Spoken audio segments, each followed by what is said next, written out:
Hello, now we're going to take a look at the problems assigned out of section 4.2. There's only two of them. So first up, analyze a polynomial using several steps. So let's determine the end behavior of this graph. So the first thing we want to do is ask what's the degree? Well, since I have an x squared and an x, overall I'm going to have an x cubed, so the degree is 3. What that means is that the end behavior is opposite in both directions. And then we ask, let's go ahead and pretend I am plugging in a large positive x. Well, if x is large and positive, x squared is large and positive, x plus 8 is large and positive. The product of these two numbers is then going to be large and positive. So as x goes to infinity,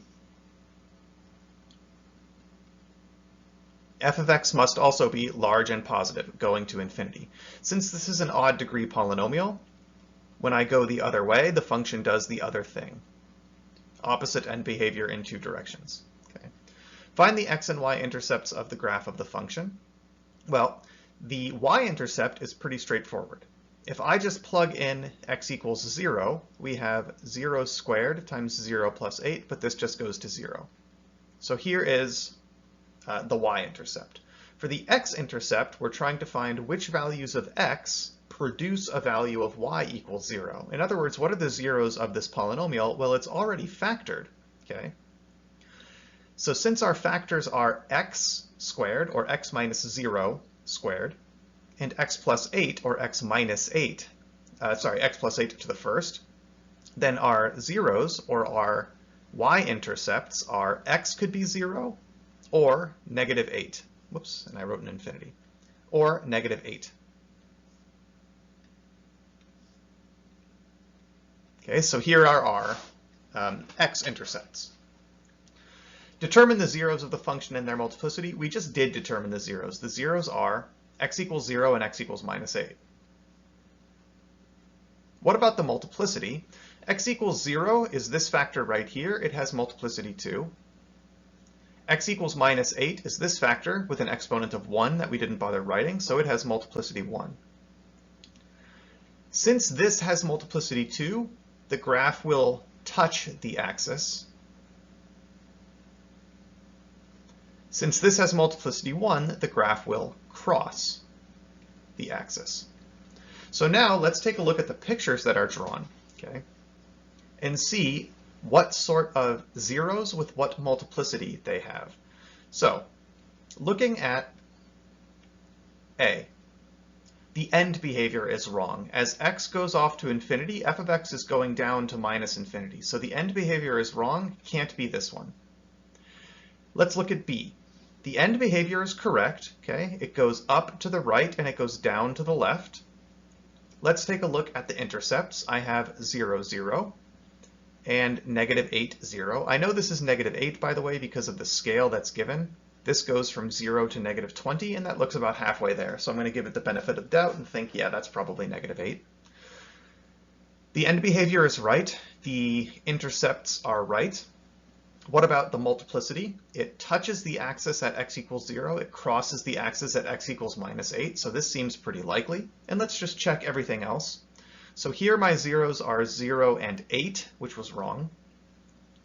And here the zeros are 0 and negative 8, but the end behavior is wrong. It's going down to the right and up to the left, so that's not it. So yes, this was our only reasonable choice. Okay, let's do another one. Very similar to the last one. So determine the end behavior. So again, let's just play the game. Suppose x is very, very large and positive. X plus 3 and x minus 6 will both be large and positive, and when I square them, they remain large and positive, and when I multiply big positive numbers together, it's big and positive. So as I go to the right, f of x is going to infinity. It's large and positive. What about as x goes to minus infinity? Well, what's the degree of this polynomial? The degree of this polynomial overall, I'm going to get an x squared here, I'm going to get an x squared here, so overall I have an x to the 4th. The degree is even, which means the end behavior is the same in both directions. So if x going to infinity made f of x go to infinity, if the graph went up to the right, then as x goes to minus infinity, f of x does the same thing. It goes up to the left as well. So looking at the graphs below, since it's ultimately going to ask us to do this, none of these graphs both go up in both directions except for this. So on the basis of end behavior alone, we know that D is the only reasonable choice. But let's go ahead and do the rest of the work to make sure that D is not also wrong. So find the x and y intercepts of the graph. Well, the y-intercept is found just by plugging in x equals 0, and I get 3 squared times negative 6 squared, which is 9 times 36, which is a pretty big number. Let's see, 9 times 6 is 54, 9 times 3 is 27, carry the 5 is 324, okay. So f of 0 being 324, yeah, this could be right on D. I mean, notice the scale in the y-axis, it goes all the way up to 800, so this could be 324, sure. What about the x-intercepts? I set y equal to 0.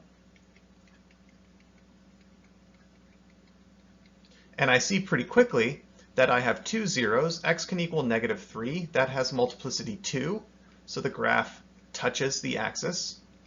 Or I could have x equals 6, that also has multiplicity 2. Since that multiplicity is even, the graph touches the axis. And let's just double check on the one picture that is reasonable.